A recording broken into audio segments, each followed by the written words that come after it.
Well, hello, fellow Trekkies. Welcome to the concession stand here on the KB Radio Network. I am your host, Kevin Reed, and this is the review of the first two episodes of the new Paramount Plus series, Star Trek, Starfleet Academy. And this is the first time, I believe, that I am reviewing any Star Trek material on this show. It's weird. Now, full disclosure, I don't consider myself a Trekkie. I'm not a hardcore Star Trek follower like that. Now, I've watched pretty much everything, in well, not everything, but most of the Star Trek material that has came and went throughout the years, but I wouldn't consider myself a Trekkie. I can't sit back and tell you that, oh yeah, you remember when Kurt was on Delphi 9 and all this other. I can't break down all that. That never was my thing. I was always a Star Wars guy, not to be tribalistic, but that was just my thing. But I did enjoy the Star Trek films, with William Shatner and Leonard Nimoy and that crew. And I did watch the reruns of those shows. And then when Star Trek A New Generation came out, or the Next Generation, I should say, came out around, what was that, the 90s? And you had Jean-Luc Picard, of course, Patrick Stewart. I watched that. But see, my dad was a Star Trek guy, and he was a Kirk guy. And he did not like the Next Generation. He didn't like it because he was like, man, that's not Kurt. See, Kurt would shoot first and ask question later. Picard would try to negotiate, in things peacefully, and that wasn't his bag. But I did like that show for what it was, and I'm not gonna go through. I'm sitting there breaking down the whole history of Star Trek. But anyways, I say all that to say that I'm not a big Star Trek guy. So going into this show, I don't know what it was that drew me to watch this show. The first two episodes, I was just compelled to watch this show. I wasn't like that with Discovery. I wasn't like that with Strange New Worlds, or even Picard. I didn't jump into those shows, but this drew me for some strange reason. And so when it premiered on January the 16th on Paramount Plus, I was there for it. And I still don't know why, after watching it, why I wanted to watch this show. Uh this show was fine. This was all right. I just I don't know why this show is being made. I don't know who this show is for.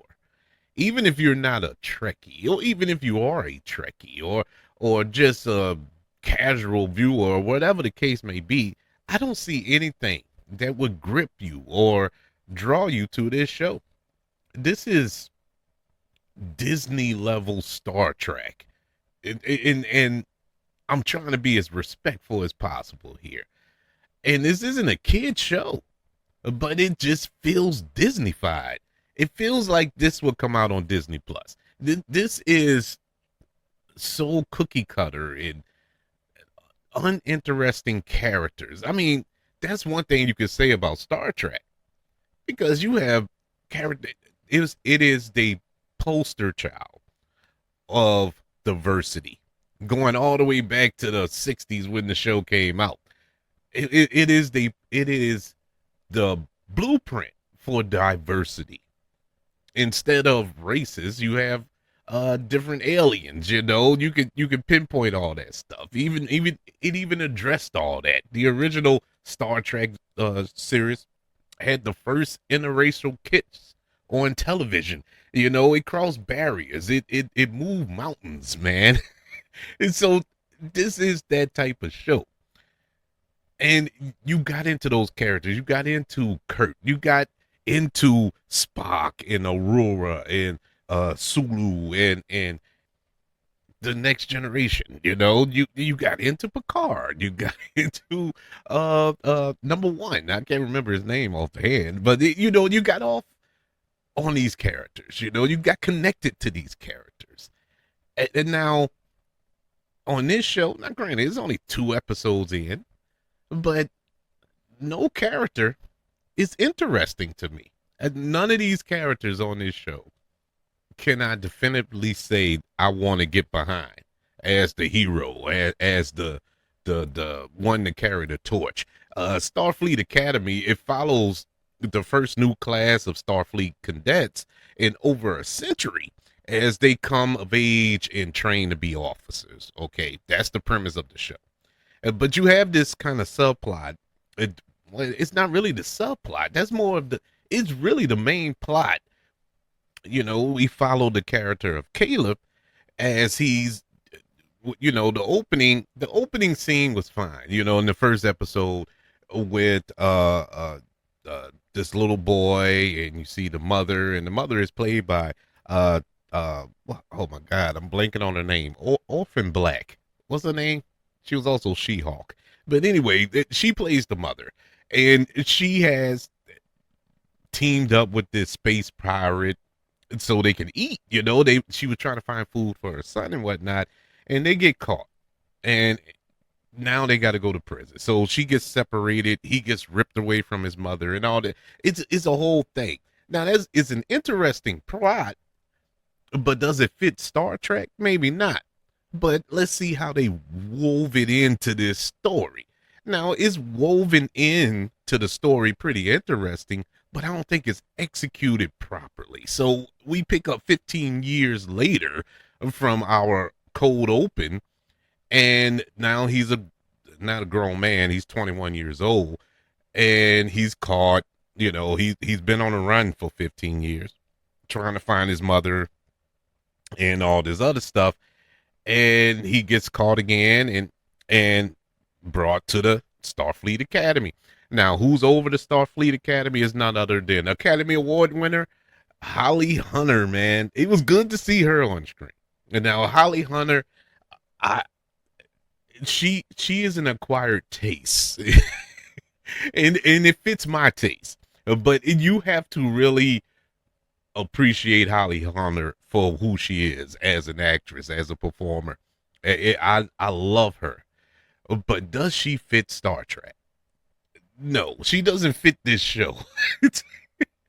She doesn't. I understand the story they're trying to tell here, but it just doesn't fit. It's like certain things that she do or her character does that makes no sense. It holds no significance to pushing the story along or helping us. Once again, this is just the first 2 episodes. It could play out later on, but as it stands right now, I'm like, man, I like her just being so loosey goosey with a lot of things, and even when the ship is under attack in the first episode, it's just weird walking around with her shoes off on a space station and all this. It just weird. She's just weird. But to be fair, everybody on the show is weird. The whole cast. I don't know. I can't describe it. Speaking of the rest of the cast, now it was good to see Paul Giovanni in the first episode. Once again, Academy Award winner. He was the villain in the first episode. I don't know if he's going to return throughout the season. It would be nice to see him return. He plays a big part in Caleb's arc. So there's that. Aside from that, the rest of this cast. Now you had some recurring characters that kind of popped in and out that were funny and interesting, but as far as our main cast, our young folks, I can't call them kids because all of them look about 30. But they're supposed to be kids. I don't know who these guys are. It looks like all of them are first time actors, or this is their first big break or whatever. And you can tell there's no main star here. These are fresh. And I guess that's the tone they're going for. Fresh. All right, I get the vision. I get what you're trying to do here.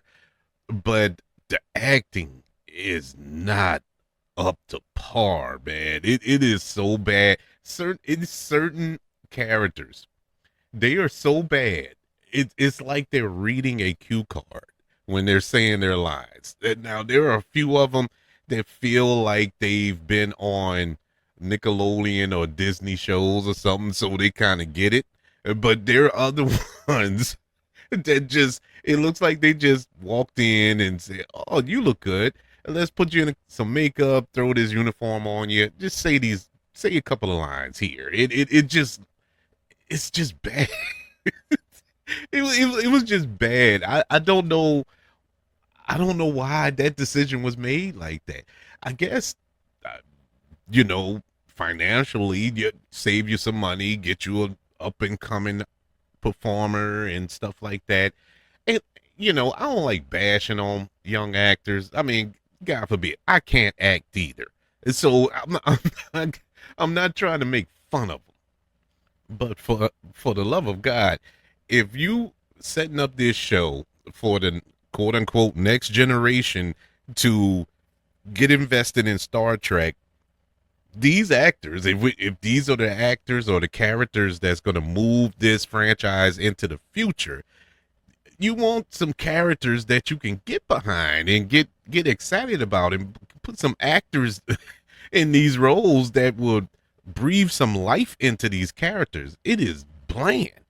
It is super bland with these characters. I can't even get excited. And now the young brother who plays Caleb here, I he got better in the second episode. That's why I'm not really harping on him. First episode, not so much. And then in the second episode, he got slightly better. And so I have a little faith that as we go, if I'm willing to commit and everybody else is, if we, by the time we get to episode 6 or 7, he should be rolling. He should be good to go and comfortable in this character, because that first episode, I was like, oh my God, we were in for a long ride. And he showed flashes in certain scenes, like when he's in scenes with Holly Hunter. Holly Hunter, she's been around a cup a time or two. She knows where the handle is. So she can kind of steer him in the right direction. When he's around comparable actors or seasoned actors, he's a little better, of course, because they're not gonna allow him to look bad, and more importantly, they're not gonna sit there and allow him to make them look bad. So he's better in those scenes, but in the second episode, it looks like he kind of stood on his own a little bit better, and a lot of that isn't the performer as well. That's why I don't want to harp on him too much. The writing doesn't help in certain elements. The direction doesn't help in certain elements as well. So it's it's a work in progress with this show. With all that being said, I'm still willing to stick it out. I'm still willing to watch this show throughout to see where this is heading, because there are some interesting elements to this show. Like I said, the Caleb searching for his mother thing, I'm hooked on that. I want to see where that goes. I want to see Caleb and his love interest. How's that going to play out, with her choosing to go to the war college instead of coming to Starfleet Academy, but now he's rooming with her brother, and I guess in a way to kind of keep an eye on him and stuff, things like that. That's interesting. I want to get to see how that plays out. But everything else is really nothing there. There's no dare there. But we'll see. We'll see. So far, if I had to rate, I'm not gonna grade the first 2 episodes, but if I have to rate it, uh, not too good. It's below average right now, but I have a sneaky feeling it will get better as the season goes along. And so I'm a stick it out. I'm gonna see where it hit. What's the worst can happen?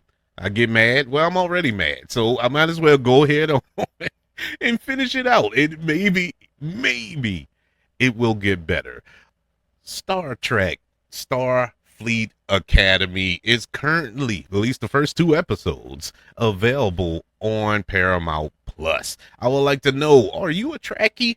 Or, or you just a casual viewer of Star Trek? And do you have Paramount Plus? And have you watched these shows?